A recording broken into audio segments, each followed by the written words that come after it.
Well, Mayor Hamilton will not be here for the beginning part of this workshop concerning our housing authority. So I'd like to open up the March 1st, 2016 Housing Authority workshop. And I think a roll call show all is present except Mayor Hamilton. I think that with that, I'll turn it over to staff. Thank you, Mr. Mayor, members of the council. I'm going to turn this over to Deborah Rose and her team to conduct the workshop at this juncture. Mayor and members of the City Council, welcome to our workshop on affordable housing. We want to do a few things with you tonight. We'd like to give you an overview of the city and the Housing Authority's role in producing affordable housing. We want to talk about available funding sources and spending parameters for those sources. We want to talk about common financing strategies for affordable housing projects and present some policy options to you to create and or preserve affordable housing. At the end of that, what we would like to receive from the City Council is some of your thoughts on what we've presented, and also if there's a policy option that you're interested in having further research done on or interested in providing direction on, we would certainly welcome that. At the same time, if there's an option that's presented that you absolutely do not want to pursue, please let us know that as well. So tonight we have a few speakers here with us. The first being Elizabeth Hull, who is a partner at BBK. She is a principal and part of the municipal law practice group. She focuses on economic development and community development, and she helps agencies with real estate transactions, negotiating and drafting agreements, disposition and development agreements, affordable housing agreements, and other such items. We also have Tara Matthews. She's a principal with RSG. They're a longtime consultant to the city in this area. She's been with RSG since 2004, and her focus areas are municipal finance, affordable housing, and organizational analysis. And she's going to share with us some of her experience working with other agencies, as well as commenting on affordable housing here in Lake Forest. We also have John Seymour. He's our practitioner tonight. He is the Vice President of Acquisitions and Forward Planning of National Community Renaissance, also known as National Core. They're one of the largest nonprofit developers and managers of affordable multifamily housing and mixed-use communities in the United States. John has been with National Core for 19 years, and he's been involved with over 35 projects in 25 cities with development costs in excess of $900 million, and that includes more than 6,000 residential units. So we encourage you to ask questions as we go through this presentation. In some cases, we may have multiple speakers address some of your questions. In other cases, if we don't have the answer, we will certainly note that, research it, and get back to you. And so with that, I will turn it over to Elizabeth. Thanks, Deborah. Good evening. As you know, I have been helping you guys with your redevelopment and housing for a number of years now. I want to just give you an overview of sort of the legislative bodies and where your roles are at this point, because you wear two hats. So you sit as the City of Lake Forest Housing Authority, and you have some certain roles there, and then you also sit you sit as the City of Lake Forest, and then you also sit as the Housing Authority. So you have multiple funding sources and multiple roles. The City of Lake Forest, you've adopted your housing element, which implements part of your general plan. You have entered into a number of agreements that generate housing in lieu fee funds. And then you also have your CDBG and some other grant funds that you receive. So you handle all of that as a city. Your other role is as the Lake Forest Housing Authority. When redevelopment agency was dissolved, the city chose to forward the housing authority or the housing obligations that were with the redevelopment agency to the housing authority. So you sit in the housing authority with both housing authority funds and former redevelopment agency funds. And so you've got different pots of money and different rules that govern those.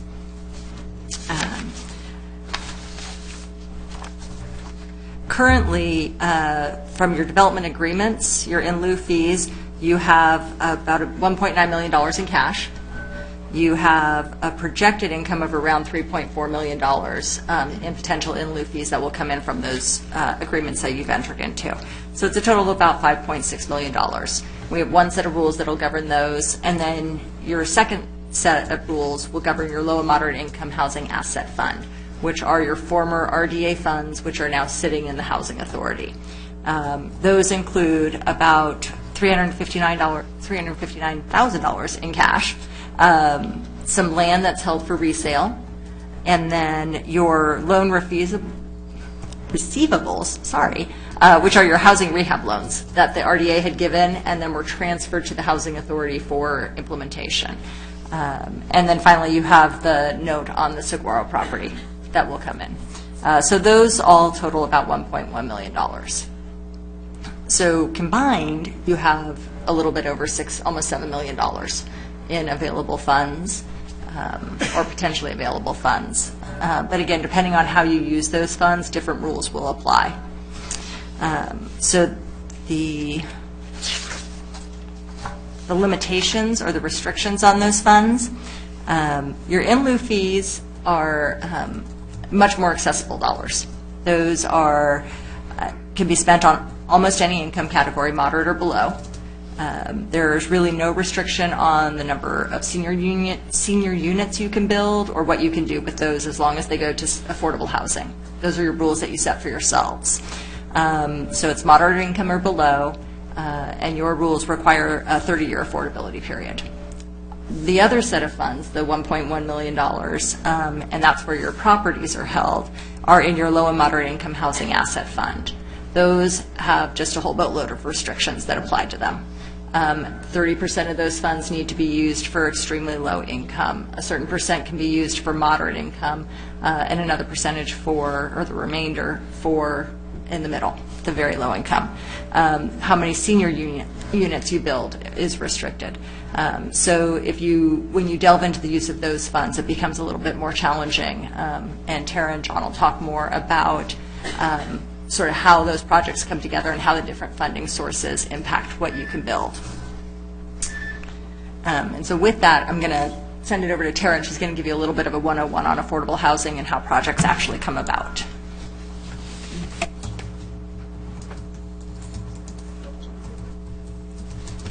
Sorry, they switched the slide order on me. Let me go back. The Housing Authority, before Tara talks to you, let's tell you what you have in the Housing Authority for assets. You have the Saguaro Complex, which I think everybody's familiar with. There are Madrid condos, which we purchased a number of years ago and contracted with Families Forward to operate for us. And then you have a couple of vacant parcels, which go by a variety of names. There's the Mamie Thomas parcel. There's the Authority parcel, the OCTA parcel. I don't know how many different names we have for it. And then there are the city paper streets, which aren't listed on here, but the city also acquired some paper streets that are adjacent to these parcels and can be combined for future development. And again, these assets are all governed by the rules that govern the Low and Moderate Income Housing Asset Fund. It's known as SB 341. They have to be developed or sold within 5 years. That time frame runs in 2017.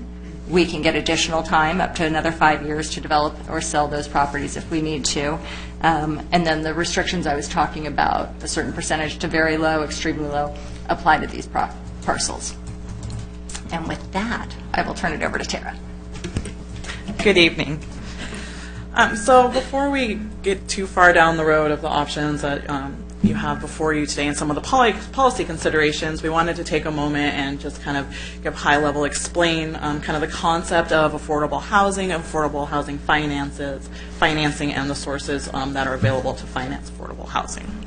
So the general premise is that the cost to build or develop affordable housing, that it exceeds that of which a developer can either sell that unit for or rent the units for. And that's because state law requires us to restrict the sales price or restrict the rent for those units based on a low-income family ability to pay or their affordability limit.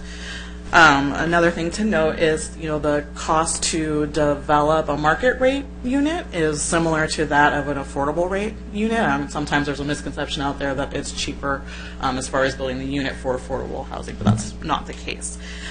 So the gap, therefore, is caused by the difference in the project income that's restricted by the affordability limit of the tenants and basically the cost to develop the operating expenses.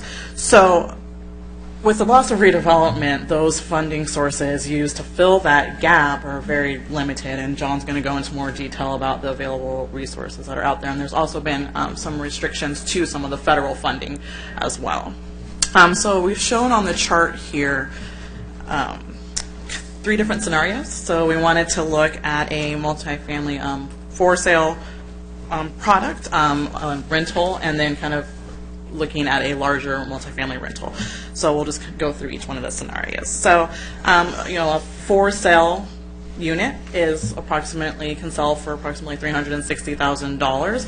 Yet for a 2-bedroom home, for a 3-person household that is low income, their ability to pay for that unit is $267,000. So as you can see, there's a gap in the amount of funding that they have to pay for the unit or to pay for the cost of developing the unit, which would need to be filled, or some other funding source would need to be used to basically fill that funding gap. For a single multifamily rental unit, the value of that for a single unit would be approximately $402,000, and that same family of 3 living in a 2-bedroom, their ability to pay for that on a yearly basis based on their ability to pay rent would be $343,000. So again, it's leaving a funding gap or a financing gap of approximately $59,000 per unit. We know that you have a potential project planned on a senior development for Portola South. That project is 57 units, so we wanted to run a scenario that looked at that as well. So for a project of that scale, the market value or the cost of the project would be approximately $23 million. And the income stream that available to basically pay for the project would be $19.5 million, leaving a funding gap of approximately $3.4 million to actually fund that project.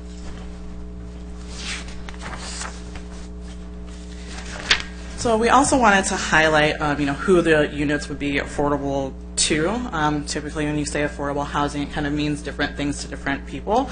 So based on state-published guidelines for affordability limits, for instance, an architectural or civil drafter, their annual income is $55,900, and they would be considered, based on a 3-person household, to be a very low-income household.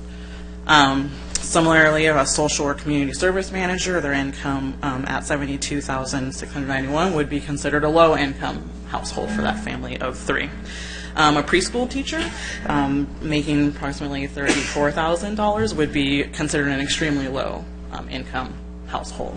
So, one of the things that is a benefit of affordable housing to a community is when these people aren't overpaying for their housing costs, which is supposed to be restricted to 30% of their income, they have more discretionary income to then spend in the community. Also, affordable housing, or just new development in general, tends to increase property values in the surrounding area. And the one nice thing about affordable housing projects as well is that, especially for multifamily, is that the city gets to select the operator and participate in the management selection of that as well.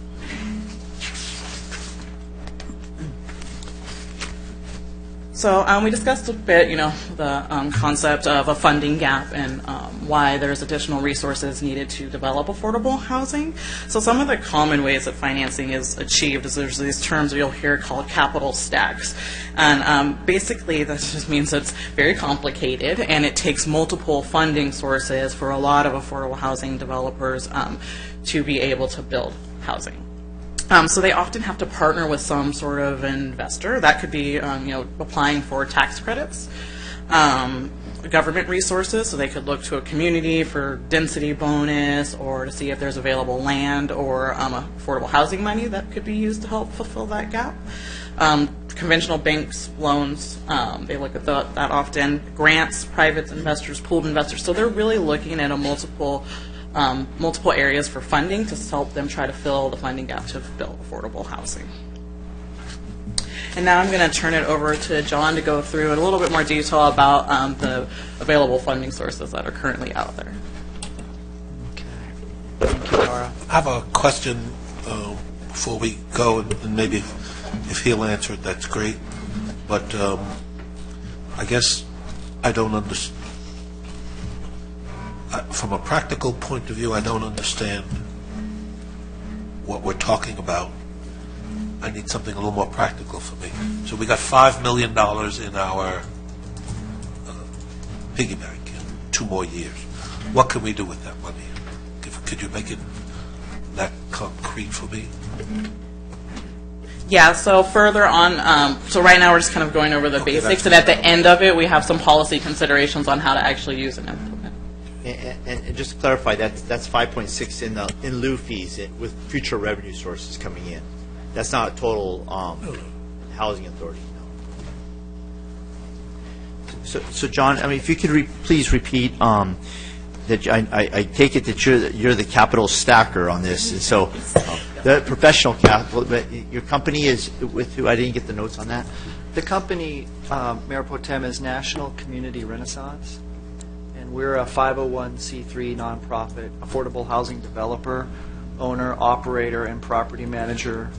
We do compliance and asset management. So we're kind of a soup to nuts 501c3 company. Other companies that are like National Core include Bridge Housing, originated in San Francisco, Jamboree Housing in Orange County, as well as us. And then there's the for-profit affordable housing developers as well, and they operate a little bit different than we do. So most of the good nonprofits hold their portfolio for a long time, if not ever sell the properties. Once it's up and running, we hold it, operate it, and manage it in perpetuity, basically. Thank you. So, and I've been with the company for 19 years, and I'm on the front end, working with the cities. When you get to the point of, after land acquisitions, putting together the disposition development agreements, the owner participation agreements, so your city would hire an Elizabeth Hull and a Tara to make sure that, you keeping our feet to the fire and making sure everything's dotted and crossed. So we're the owner, the operator, the manager, responsible for your money being lent to the property, and then us leveraging it through all of these capital stacks of sources. Okay. Thank you. Okay. So Tara talked to about sources, and my job here is to look at what's left without redevelopment agency and what's left now without the federal sources, federal home funds being whacked by, 80% about. So the typical funding sources that are still left, which we're still doing projects, your typical perm loan, a mortgage, every affordable housing project, or every typical affordable housing project should have some sort of debt on it, and the debt is paid, like Tara said, through the rents, the net operating income. The other major sources, the meat of the project, are through 9% low-income housing tax credits. That's through the federal incentive program, administered through the state treasurer's office, and then 4% low-income housing tax credits. I don't need to get into the difference except to say 9% is extremely competitive, which means if I have a deal in the city of Lake Forest, my project is going to be competing against other projects within the same county. So I'm competing against the city of Anaheim, Santa Ana, wherever. This is my project. I need it to win. I got to be competitive. It's a 4%. It's less competitive. In fact, it's non-competitive. But there's not as much private sector equity that comes into the project. So I think I want to leave you with these two LIHTC notions that affordable housing is not just public sector government housing. That's about a third, but the other 2/3 are private sector money, debt and equity. Home funds, federal funds, CDBG. We don't like CDBG basically because it triggers prevailing wages and it increases the cost, so we try to stay away from that. The cap and trade funds, which you've heard at the state level, that is a tax on the gasoline, and it's through a competitive process. Cities in Orange County that'll benefit from that mostly would be Anaheim with their what do you call that? The Arctic. Thank you. High frequency transit operations, and Lake Forest doesn't really have that. Santa Ana will compete well, but City of Lake Forest, that source is really out for them. And then Our own developer equity is a nonprofit being loaned to the project long term. I say cookie bake sales, it's funny, but absolutely grants, everything we can cobble together, and you can see projects with 7 or 8 different sources of financing. Enough to drive the attorneys crazy. And then finally, blended market rate projects. So we have about 1,500 units that are actually 50% market rate and 50% affordable. So as high as we can charge on the market rate side and keeping a 2 or 3% vacancy and then affordable blended in. So those are basically the sources right now. And then you have your inclusionary housing fees as well that you've collected. 2 other sources, slide 12 is Mhsa. That's a relatively new source. Developers apply through that through the county of Orange County Behavioral Services Department, OCCR. And it's essentially, it's approved by the voters. It's for special needs housing in a nutshell. And what we try to do is to set aside a certain amount of our units within a typical apartment home community for transitional age youth, the youth that are aging out of the foster care system into permanent supportive housing, adults and older adults. So you'll have seniors there that maybe were formerly homeless that are now in permanent supportive housing that are getting wraparound services and intensive care management on site. So that is a good source, and we've several of our projects have utilized that. The other source is recently the Veterans Housing Homeless Prevention Fund. And needless to say, there's almost 2 million veterans here in California alone, and many of them are low-income veterans working at Home Depot, or maybe, if you're lucky enough, to work at the other trades that you had up there earlier, Tara, the other trades, if they're skilled enough. And many veterans are homeless, and so this source primarily targets the homeless veteran, getting him off the street into permanent supportive housing. And we've utilized this on 3 of our projects, and it's a great source, and it works. Getting back to the next slide, more home here in Orange County is tomorrow we're grand opening our Las Palmas Village project in San Clemente, and so I wanted to ask if Jessica could hand that out. Las Palmas is a project that's taken national core in the city, probably 5 years to develop. The city bought the land, they sold us the land for the note, and then we went out and cobbled up various sources. It's 19 units, 1 for the on-site manager, 18 for, and they're all 1 bedrooms, by the way, parked 1 space per 1 unit for workforce residents.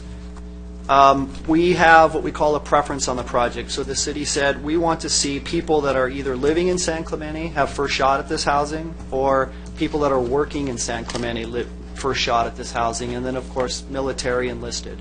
We don't have any military enlisted, none applied. So it's 100% occupied by people that are live and or work in the city of San Clemente. Tomorrow at 12 o'clock is the grand opening. We're hoping you can stop by. That's that project in a nutshell. Besides the sticks and the bricks of all of affordable housing properties, the good developers actually put real life services on the property, not just a computer in some dark room, but real economic mobility. It depends on the residents living there. And certainly Las Palmas is going to have a very aggressive, what we're calling a mobility program, where you're working here, and attached is a perfect example that we did this little press release by this gentleman who has 3 jobs. He got lucky, he won the lottery, he's leasing in here now. He doesn't want to work 3 jobs anymore, so he's going to go through some intensive job training on this property. That's about it on that Las Palmas in a nutshell. You could see on the slide 16, those are the funding sources for the property, for the project. The total cost of that was $8.1 million. I was just doing some math and comparing it against the 57-unit Portola. Pretty apples and apples, considering everything pretty much, except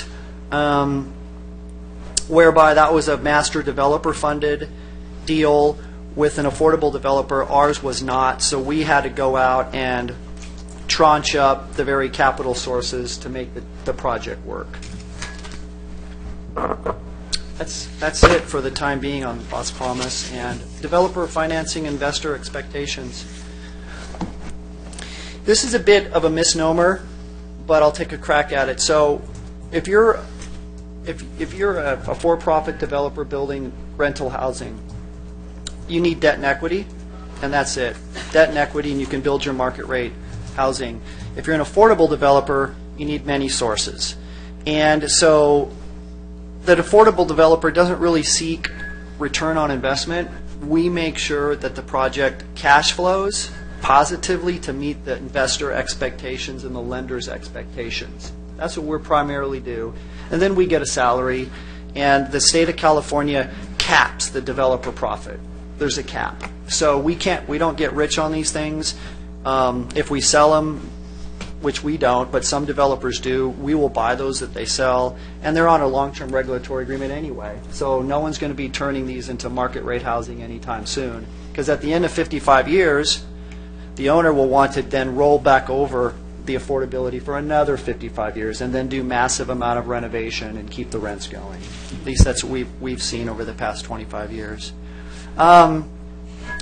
Projects retain value. That's because every single project has a dedicated operating reserve and a replacement reserve.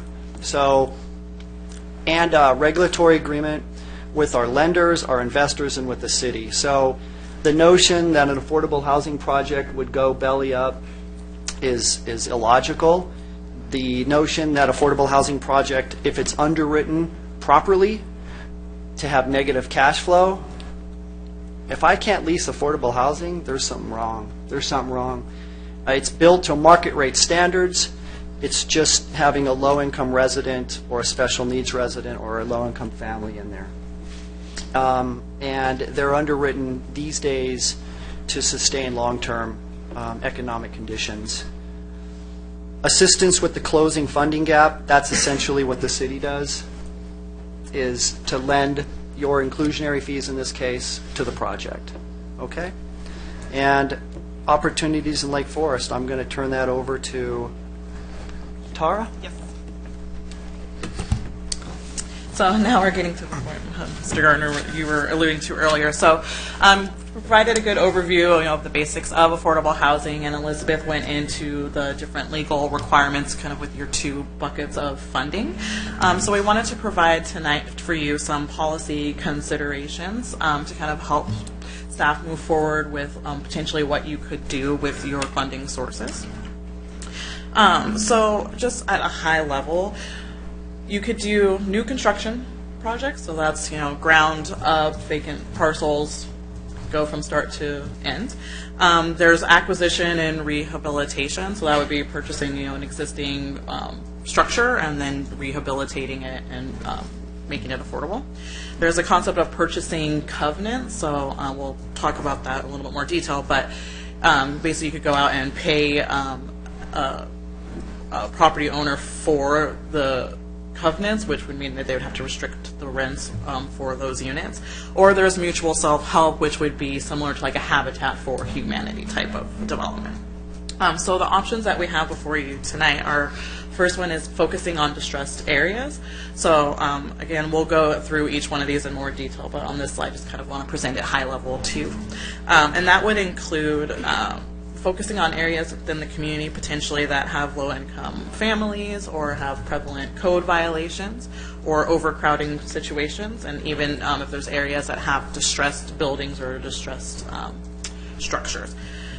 The second option being to develop land, and that's really talking about the housing authority parcels. You have the two parcels that Elizabeth had gone through that need to be developed pursuant to the 341 requirements.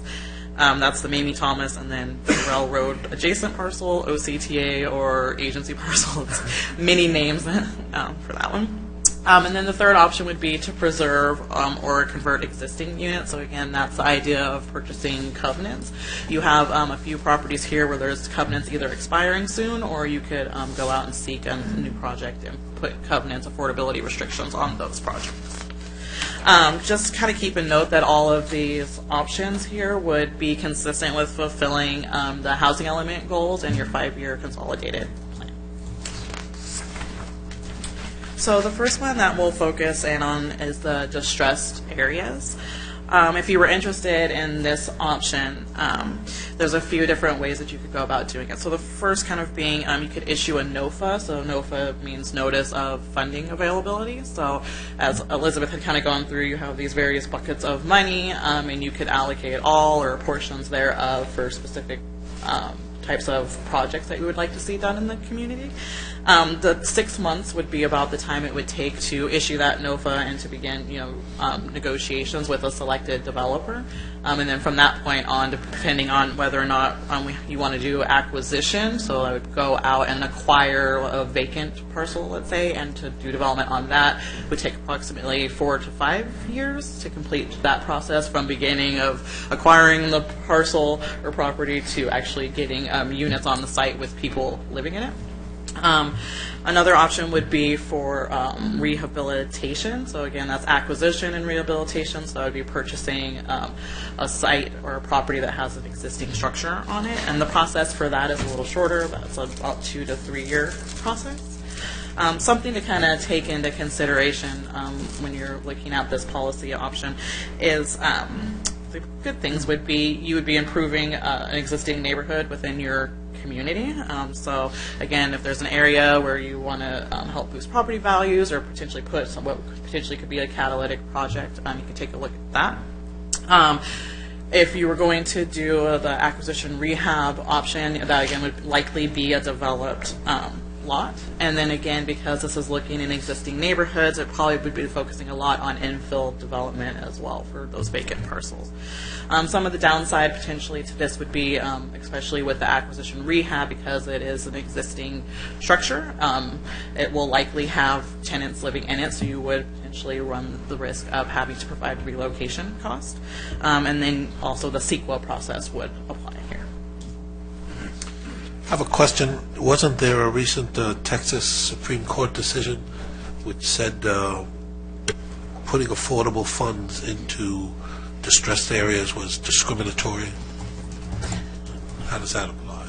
In June of 2015, the Supreme Court ruled in the Texas case, and it basically said that the Fair Housing Act could support a claim for disparate impact, meaning if you have a policy and you implement that policy, even though it's neutral on its face, and but it results in a discriminatory result, you can still be sued under the Federal Fair Housing Act. It did not actually get to the facts of the case in the Texas. It was remanded back for additional trial work on that.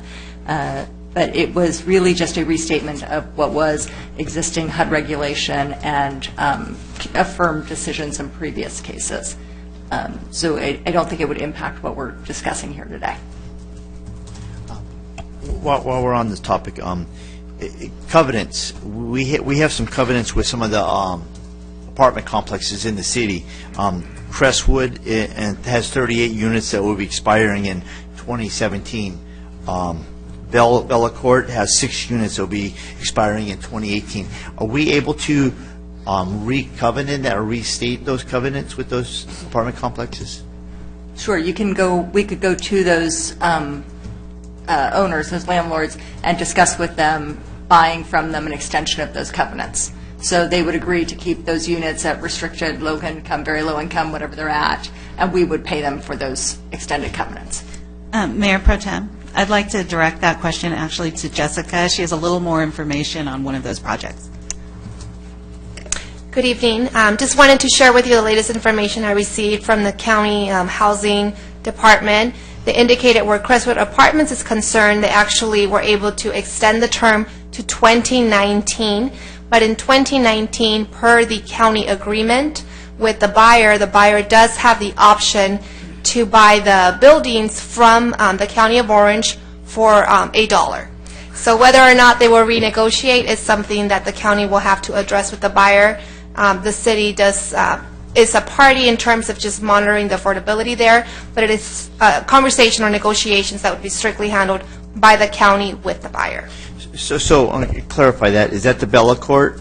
No, that is Crestwood Apartments. Belcourt Way, the city has the 6 units that are low to moderate income. Okay, and the 38 are county?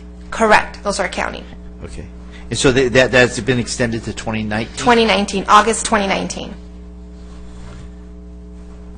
And so it would be the county negotiating the extension of that covenant with them? It would, correct.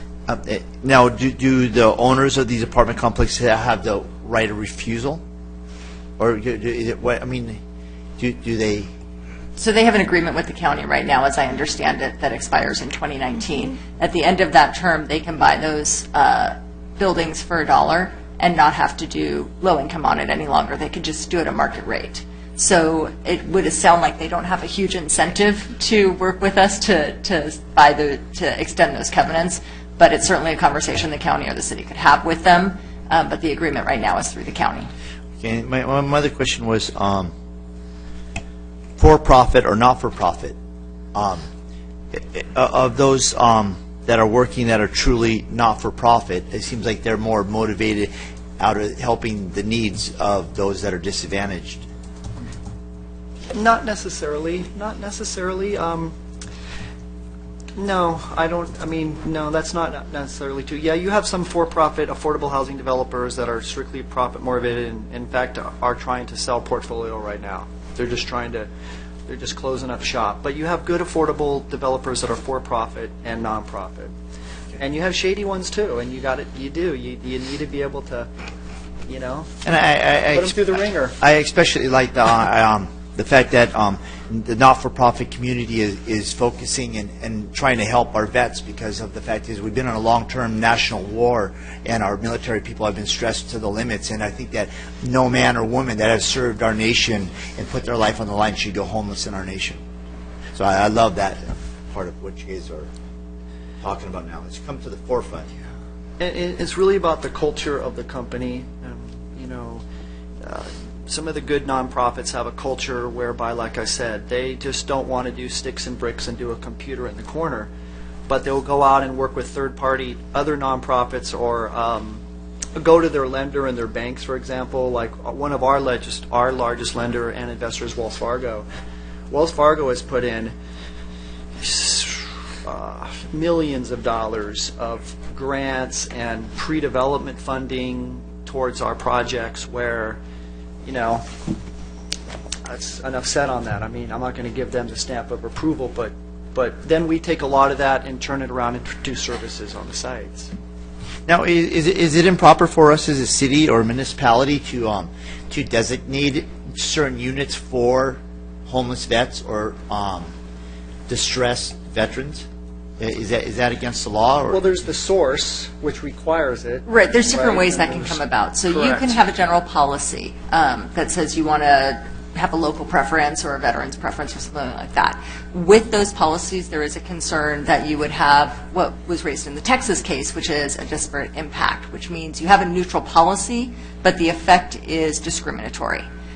So, for example, if you did a local preference and you wanted to favor people who lived in Lake Forest now, and Lake Forest is predominantly a white community, that someone could make a claim that you're excluding minorities because you're giving a preference to locals. Is a little different with veterans and things like that. The other way that really comes into play, though, is the funding source. So, for example, John mentioned earlier that there are grants specific to veterans. You could, in your NOFA or in dealing with a developer, say, we really want you to pursue that as one of your stacks. And then that would require us to do a certain percentage of the units for homeless, and we wouldn't run afoul. Thank you. I didn't mean to take you off, Scott, so we'll finish up. I have some other questions at the end. Thank you. Very good.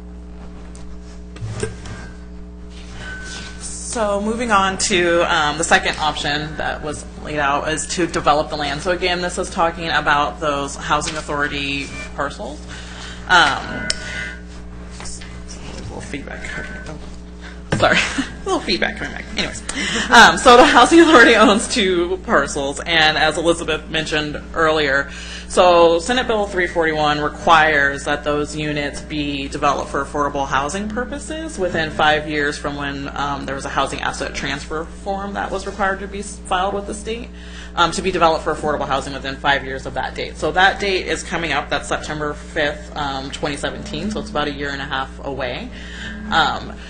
There is a provision that allows for a 5-year extension, but it's something that we need to start thinking about because the state law does require us to develop those properties for affordable housing purposes. So the process and to undertake this, again, you could issue an RFP or within a NOFA include that these properties are available.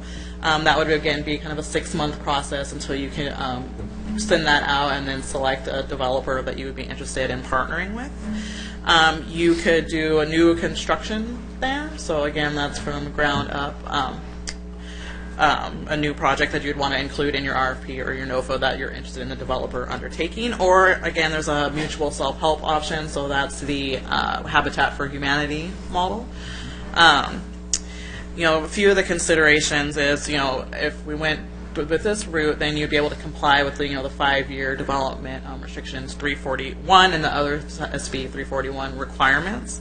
You'd be getting new construction on existing vacant parcels, which would help increase just the property tax base by getting a project built. You would have to comply with CEQA requirements here again. And another couple things of note, these are some, let's say, kind of complicated parcels. So the OCTA site is 1.67 acres, as illustrated before, and that parcel does have some development constraints because it's landlocked and getting public access to it. And then the Mamie Thomas parcel is 7,000 square feet, which is a little bit small. Typically, developers like to see, I believe it was 30 dwelling units per acre or greater for kind of taking on a multi-family option. So maybe for that particular parcel, like a Habitat for Humanity or mutual self-help option could be considered because they may be more willing to try to work within the constraints. And then just the last option, which is kind of getting back to what we were just speaking about, was preserving or conserving the existing unit. So again, that idea of purchasing covenants is that the property owner would restrict the rents that they could charge on those units, and then the the authority would then be paying for the difference in what they could charge for market rate versus that affordable rate. So for instance, for like Belcor, some of the ones that are coming up that are expiring, we could potentially reach out to them and see if they would be interested in extending that and trying to negotiate the terms for the authority purchasing those covenants. That process takes, approximately 0 to 12 months because it's kind of a negotiation thing. And procedurally, relatively easy. But it's a little bit of a hard sell, as we were kind of just mentioning. The market right now is relatively good, so trying to convince a property owner to restrict those rents, they're going to want to make sure that they're fairly compensated for that, because again, they're kind of being made whole, even though the units are restricted. We're kind of paying them for them to be restricted. And I think with that concludes my portion. I'll turn it over to Deborah. Okay, so this concludes the main part of our presentation. We'd like to encourage you to ask questions of our panel here. We have a variety of experience. And also we'd like to get your feedback on these policy options that we've outlined for you, focused on distressed areas, developed land, or preserving existing units. So again, this concludes our presentation, and we'd be happy to answer any questions you may have. All right, I do have a question for John. On the Las Palmas village of the segment, how much land was it to take in needed for those 19 units? 0.34 acres. And so it was 0.3 acres. The city put an affordable housing overlay zone on it, 19 units total. So if you just do the math, it's a density of about 50 units an acre, although if you look at it, it's 2- and 3-story, 2-story along the front, subterranean parking. And if you drive down the street, it blends right in. I mean, it's supposed to be there. How much was the cost of that? It was, the total cost was $8.15 million. That's all the sources, Mayor Pro Tem. And if you divide that by 19, it's $429,000 per unit. And that's for 19 units. The smaller the project, the more expensive it is for a variety of reasons. And so, like your 57 Portola, that cost was $403,000 per unit total. A little bit bigger, right? 57 compared to 19. We have a project in Oceanside that's 288 units, and it includes almost 11,000 square foot of retail. We're going to have a market, et cetera. That's $92 million, but that cost is about $309,000 a unit. So in Orange County, you know, that's about the cost of doing business here, is $300,000 to $400,000 a unit. And up in San Francisco, you could get up to $800,000 a unit or more. Land, yeah. Yeah. Council? Councilman Robinson. So, correct me if I'm wrong, but have we been operating off of the option of distressed areas so far, or what's kind of been our focus the last few years here? Well, when when redevelopment was existent, we focused on distressed areas, and so that's where the Saguaro project came from. Since that time, I think we've focused on selling the properties that we had, and at this point, we have not reached a sale agreement, and that's something we could update you more on in closed session. And so at this point, we're looking for direction on where you'd like to go from here, based on your resources that you have. Okay. I know that probably danced around it a little bit, but I know that there's a negative sentiment out there when people hear the word affordable housing. And I know that in this Las Palmas, you know, there's more discussion about workforce housing, and then your explanation with respect to salary ranges and where people in different professions fit into these categories. It was very informative, so I appreciate that. When we look at where we're at from a demographic perspective, kind of how do we view the city? So we've got, I think I looked on our website, demographic information. We report household income of about $89,000 on average.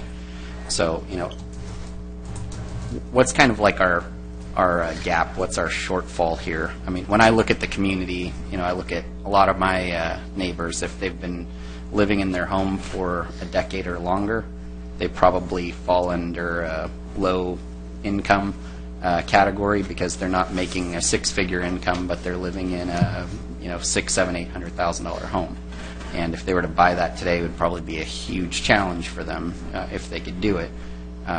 Whereas the fact that they were able to buy it more than a decade ago, maybe a couple of decades ago at $200,000, then their income kind of matches with where they're at. But what do we see kind of like our need? Because I know we have, there's meeting state requirements with RENA on one side, and then trying to provide housing where our children, grandchildren, and so forth can afford to live based on working in all these various professions. So maybe just give me a little assessment of where you feel like we're at from a city perspective. I'm looking at you, but whoever can answer the question.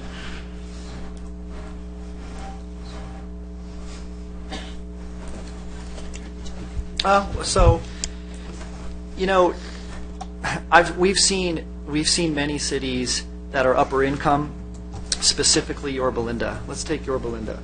Okay, so let's just have a transparent discussion. Yorba Linda has the highest per capita income in Orange County, I think, and I think it's six figures. National Corps has 4 projects in Yorba Linda. I hate calling them projects because it further, you know, pushes the misnomer. These are apartment home communities. 2 of them we acquired and renovated, and they're gorgeous. And 2 of them are new construction. And one's 54 units, and the other is 90 units. And they're beautiful.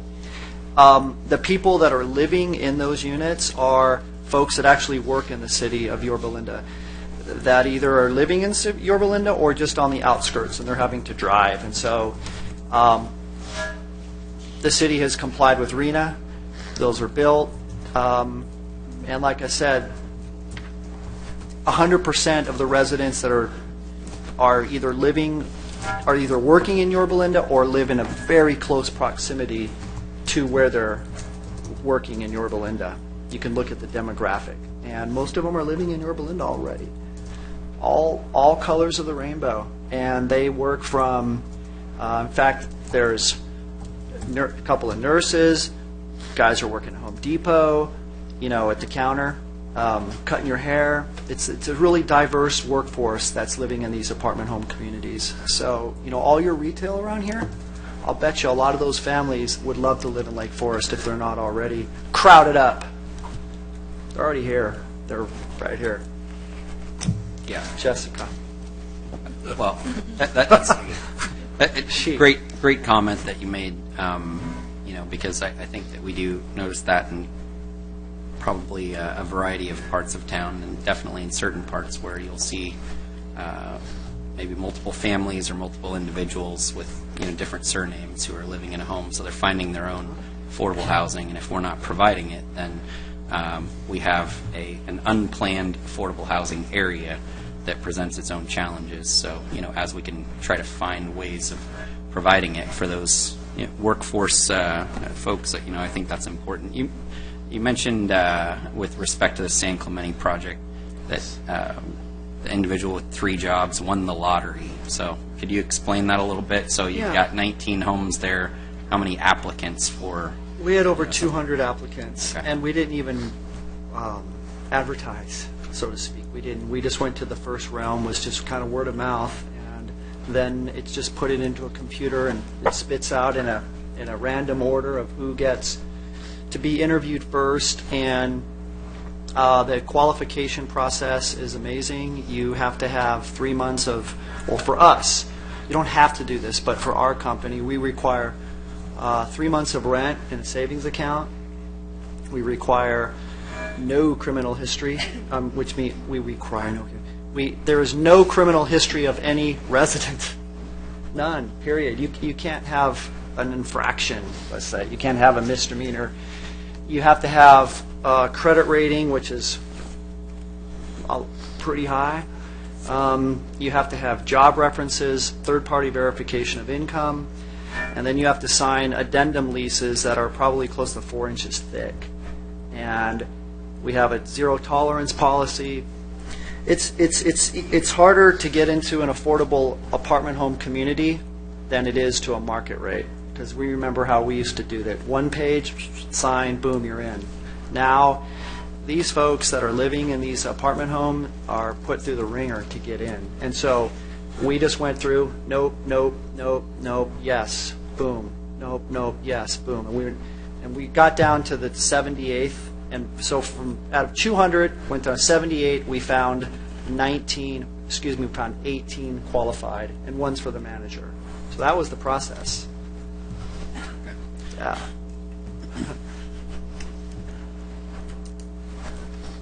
I was just going to add as a quick note, the Meta Housing, affordable housing development properties here in Lake Forest or Shea Baker Ranch, that's 187 units. And we recently actually spoke with the property manager there, and she informed us there is a 2-year wait on those properties. So there's a need in Lake Forest as well. Right. Okay. And again, when I try to figure out what that means, like so where someone's staying, they're not. I'm guessing that we don't have thousands and thousands and thousands of homeless, but we know roughly how many we have, here in town, and trying to find them transitional housing. But these people have to, that are on the waiting list, have to be living somewhere right now. And so, again, my assumption is that there are multiple people living in a home creating their own affordable housing. Did the most recent census data provide any type of information that we can extract that kind of gives us an idea of how We can definitely look into the most recent census data. Another note that I definitely think would shed some light on this is we partnered through the County of Orange in providing affordable housing. And so Section 8, all of that is administered through the County of Orange. And in the list that we provide to our community when they inquire, and we get weekly inquiries in terms of affordable housing, if not every couple days. In that list, all of the housing that's available in Orange County, the wait for Lake Forest ranges between 2 years to 5 years are the waiting list. And most of those, by the way, those Section 8 vouchers, there's two types of Section 8 for layman terms. There's the portable one, which I, as a low-income recipient, can go to anywhere and say, I'd like to rent at your place, will you accept my, and you don't have to accept it. So if you take the voucher to an affordable housing community, we'll gladly accept it. But, so you have those portable, then you have project-based projects that already have those vouchers built into the financing. But right now at the county, they're only distributing those project-based vouchers for special needs. So your homeless veteran, your transitional age youth, your special needs communities, not just a low-income working person. That's hard to get now, very hard in Orange County, if not impossible, actually. Councilmember Robinson, one other thing to think about is we have these people who are paying more than they should be based on our standards for their housing. So the 200 people on their wait list are people who may be living here in an apartment that they're paying $1,000 for when they can really only afford, based on their income, to be paying $500 for. So they're set up for failure eventually, and they see this as an opportunity to sort of even that playing field and get themselves on a better footing. Yeah, and we've had actually hundreds of residents move out and into home ownership, and we hate to see them go, but we're like, make room for the next guy, move them up. And the fella that we've leased up to, he has, like I said, 3 jobs. He would love to have one job, and now he's able to save $500 a month. $500 a month. So multiply that at $6,000 a year of discretionary income, and so he can pay off college debt. What do you do with $6,000 a year? I mean, a lot. And you're probably going to spend a lot of it right in the city of San Clemente on this particular project, because you're right down there. You're walking, you go to the grocery store. Yeah. There's dynamics that people don't understand about affordable housing. I think that's definitely true, and I really appreciate that comment. It didn't register for some reason, and that makes a heck of a lot more sense, so appreciate that. When I look at the 2 undeveloped parcels that we have, I think that we've been heading the right direction, which is trying to find a way to potentially sell those pieces, being that they have significant access or size issues. We've been trying to focus on something that probably makes the most sense. It kind of limits our options, though. So, from my perspective, what I would like us to do tonight is extend out. So I don't know whether we'd need to do that tonight or how that whole resolution process would work, or if we have until September of next year or whatever that is. But I'd like to give direction that we look for that additional 5 years. Not that we try to just use it all up and be scrambling at the end, but that we just give ourselves some cushion so that we can look at other options, and who knows, maybe some access to those properties will find their way, or maybe we'll be able to work out some sort of sale deal to the ones that currently make the most sense. So that's one direction. I just wanted to add one additional thing that we didn't have in the presentation is one option for those properties, if you were to be interested, is to potentially put them up for sale at a market value, so kind of, in a sense, offload them, but all of the money that you would receive at fair market value would have to go back into that low and moderate income housing asset fund and still be spent pursuant to the rules and restrictions of Senate Bill 341. So it is another option. Yeah. Go ahead. Well, that makes complete sense to me. I understand that. I also understand the value of that property when it doesn't have access or very small. The value is we only have so much value in it right now, and it's more valuable to specific people than it is to others. I mean, if there's no access to the property, I don't think that anyone would be building something where you'd need to helicopter in to get to your property. So. one of the questions I had was how the people were picked, but it's lottery style with the computer when you get the sign-ups.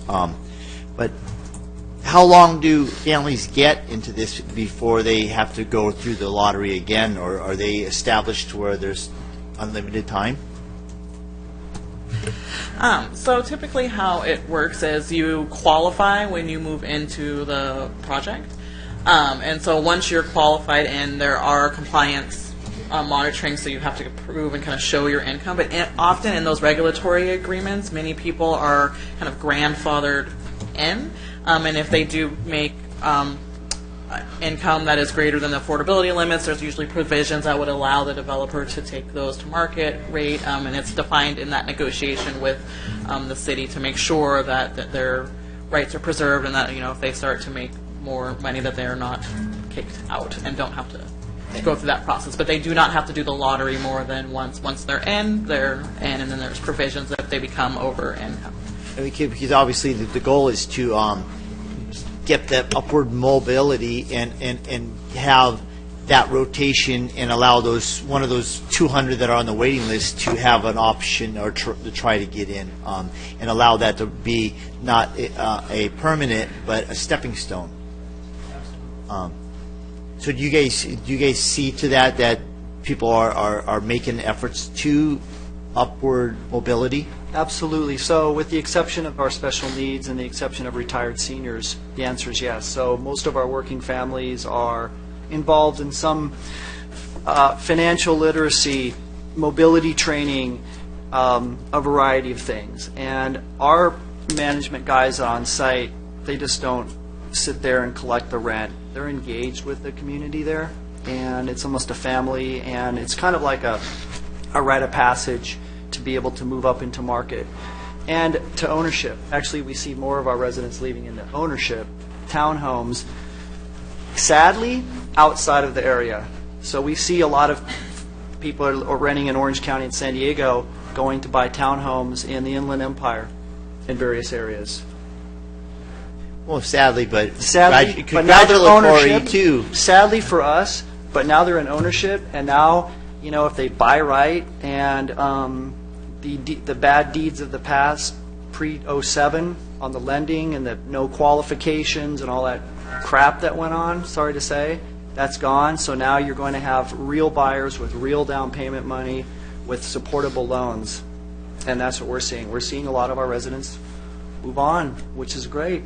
They can start seeing equity appreciation. That's awesome. On Friday I actually went to a Mental Health Association open house of a Wellness Center South that actually helps mentally and unstable individuals get back on their feet again. So I like that what we're doing and focusing on that. But again, there are grants that kind of help focus the housing into at least a portion of the housing into military, veteran, homeless housing.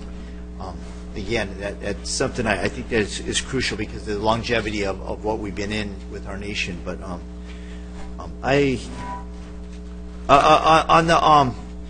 the in lieu fees, $5.6 million in total coming in. The RDA, the transfer from the redevelopment agency is around 1.1.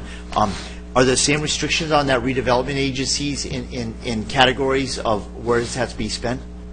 So you have a lot more leeway with the $5.6 million in your in lieu fees. Those are just moderate or below, and those are rules that you put on yourself when you created the program. The the housing asset fund that came from the RDA has a lot of restrictions on it. So you can only do so many senior units. You can only do a certain percentage. You have to do a certain percentage for extremely low income. You can only do a small percentage. 20% of the funds can be used for low income, and the remaining funds are for the in between low and extremely low income. Okay.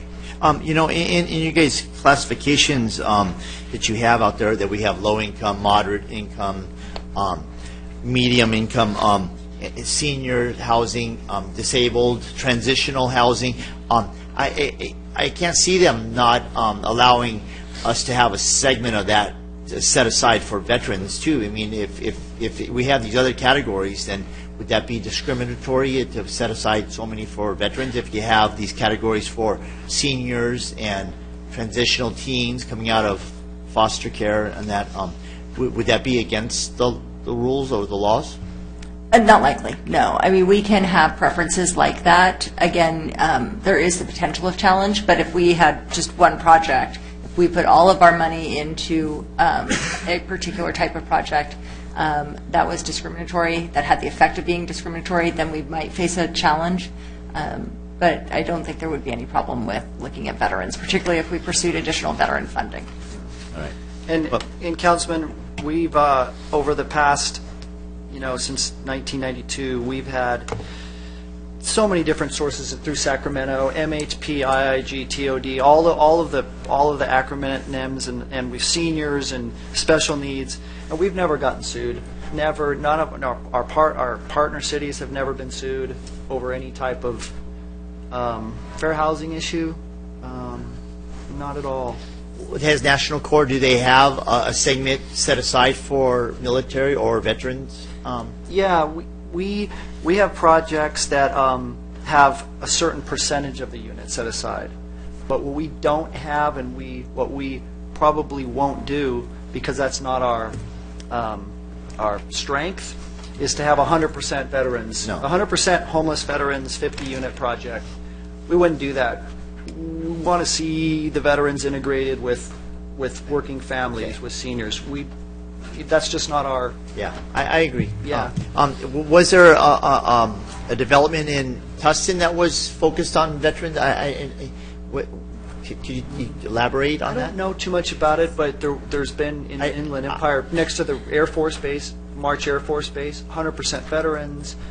Downtown San Diego, Father Joe's, providing services to 100% veteran projects, yes. But it's got to be in areas where you're close to services and transportation to provide those services. Lake Forest probably would be in the hinterlands for those type of services. And Hinterland. I too, I don't know, looking at staff, Mr. City Manager or Deborah, do we have to make a motion to extend that, or do we do that at a further time? I too would like to extend that. Yes, you would need to give us direction, so it would need to be a motion and a second to extend that, and then we would do that at the appropriate time. And the other thing that I like keeping our options open in dispersed areas. I think that I know that some people think that it is cost, but the fact is, in engaging in rehabilitation of existing units can be costly, but the fact is that we have resources available to us as a city that are only allowed to be used for low-income housing. So the fact is that, are we supplementing that? Yes, but the fact is we're doing it because that's what that money has to be used for. We're kind of, our hands are tied. We can't spend it on parks. We can't spend that on parks and streets. Yeah, it's be spent to housing, right? And so I like keeping all of our options open because I think that we've got areas where that's worked well. And so if Councilman will and welcome Mayor Hamilton to our discussion workshop. If you want to make that into a motion, if that's okay, we can bring that forth now, or do we have further discussion? Yeah, I have no problem with doing the motion, but I have some more questions. On the railroad property, is there any legal reason why we couldn't develop that property and, for example, allow the existing church that's there to use our parking lot, and in return for which they would give us access down the road and make that as a trade? Or is there something that prevents us from entering into those kinds of agreements? We can negotiate an access agreement with them, if that's the question. Well, I guess the question is, in return for giving up some parking spaces to them or something like that. If that was the terms of that we agreed to, yeah. I mean, it would have to be a fair market exchange. Yeah. Again, the property there is required to be used for affordable housing or sold and then the funds put towards affordable housing. So as long as we were meeting that goal. Yeah, so in other words, if we made some kind of an agreement with them that then gave us the access without having to use eminent domain, and so everybody's happy, we would then have access to that property.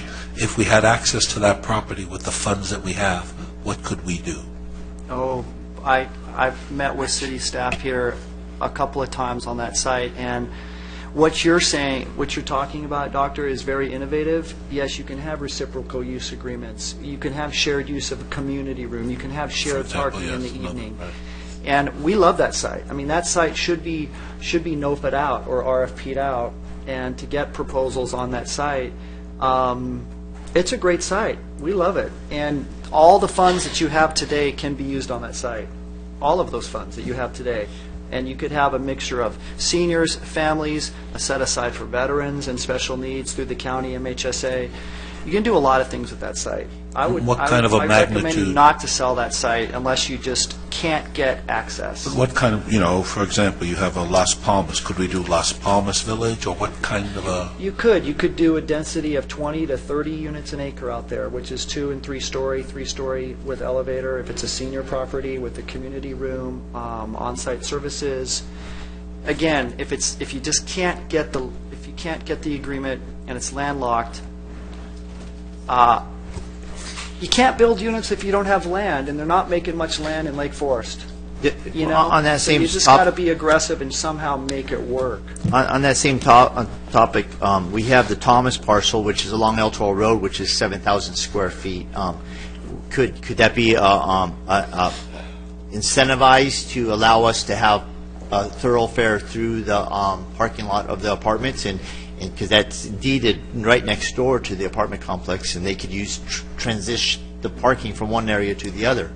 You could, absolutely. Could do that. Mr. Mayor, council members, just a quick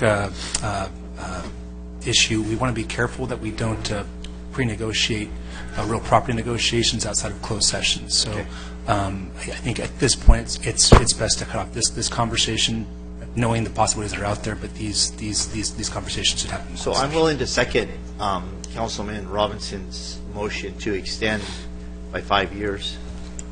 Mayor and the council, if based on this conversation, you would like us to come up with some scenarios for developing those properties, that is a direction you could give to us tonight, and we could start working on that and return to you, either in closed session or open session as appropriate, as directed by our fine legal staff. But we could start looking at that. That's the kind of direction we're hoping to get out of this evening's workshop. So out of that, I'll make a motion that we direct staff to look at alternative entrances to the authority parcel along the railroad tracks, and also keep our options open for looking for other units that we could utilize to retrofit and allow a RFP to go out for purchasing of and helping us manage existing units.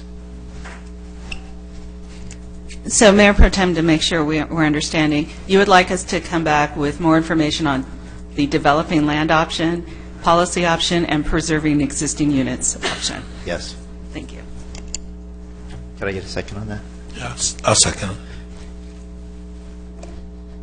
And not to speak for you here, but I think there was also a desire to have staff bring back at the appropriate time, which probably wouldn't be right away, a resolution to consider extending the 5 years. 5 year. We need to be able to show HCD and others that we've been trying to develop, so as we bring forward these developed land options and things, that would be the I appropriate think time. that was a separate motion that Councilman Robinson made, and Right. I Let's second just that. roll it all in.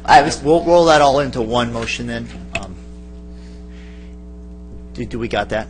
Okay, and it was seconded, and all in favor? Can we just have a little discussion? Go ahead.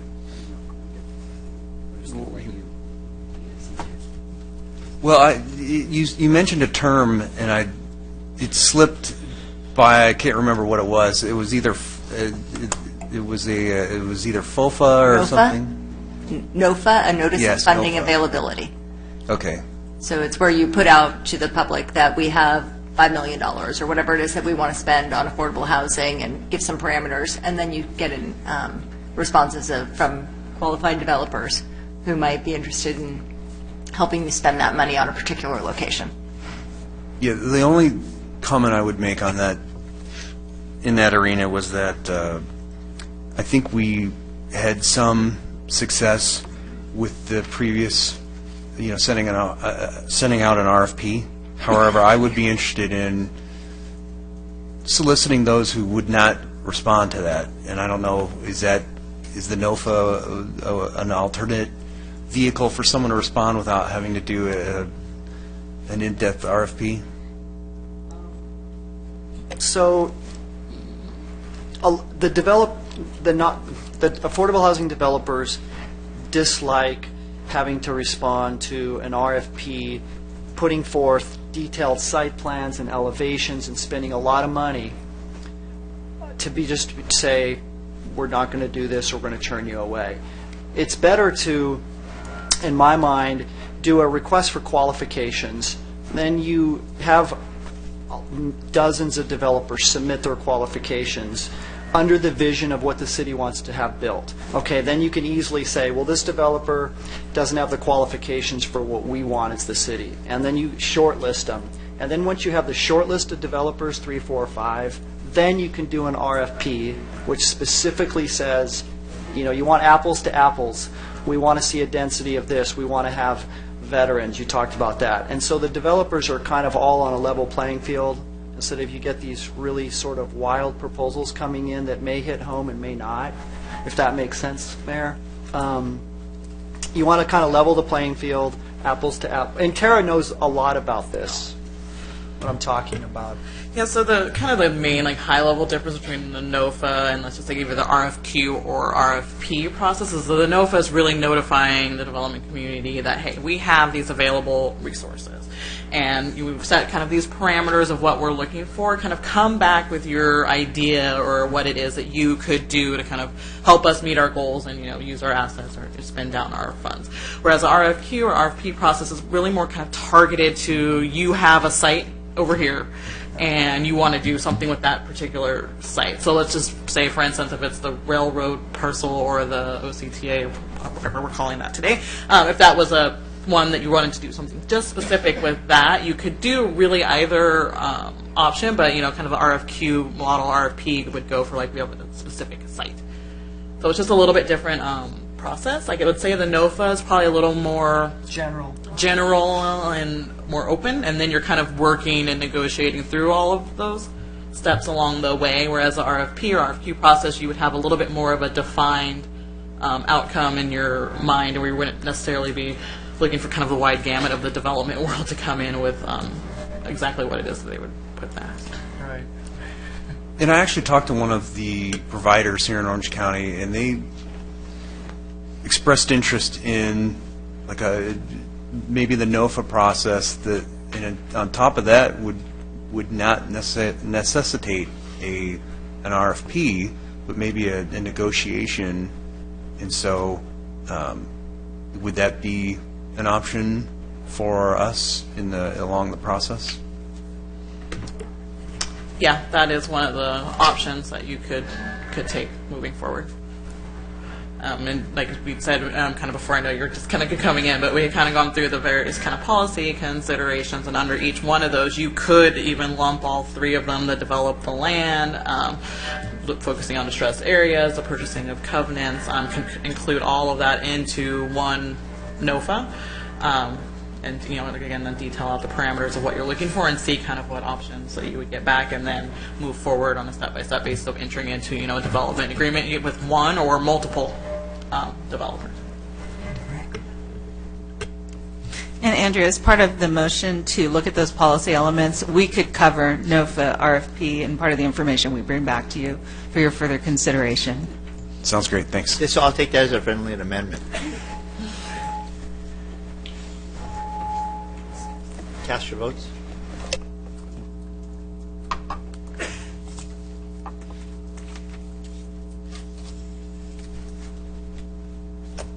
That motion carries unanimously. Thank you very much. And so, seeing nothing further, we'll adjourn this workshop. Thank you so much for your input and your knowledge. We appreciate it so much.